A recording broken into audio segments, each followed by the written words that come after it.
किया जा रहा है? अभी कोविड महामारी के दौर में विशेष अभियान चलाया गया है जिला प्रशासन द्वारा।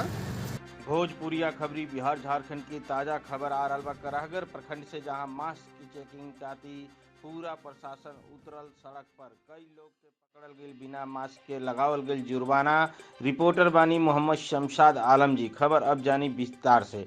खबर रोहतास जिला के कराहगर प्रखंड से आ रहल बा, जहां पर सासाराम चौसा पद पर मास्क चेकिंग अधिकारी करत नजर अइलन।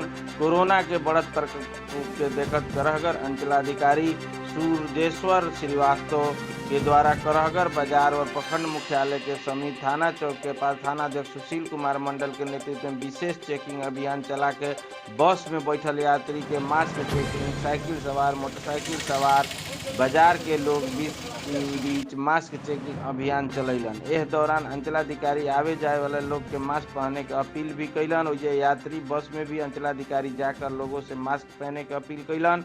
बिना मास्क वाले के सामान ना देवे के दुकानदारन से कैलन अपील के दौरान कहलन कि पूरे देश, राज्य एवं जिला में कोरोना संक्रमण के आंकड़ा लगातार बढ़ रहल बा। एकरा चलते मास्क के प्रयोग कैल और कोविड-19 के नियमावली के पालन कैल बहुत जरूरी बा। पहले अपने करे और दूसरा के भी प्रेरित करे।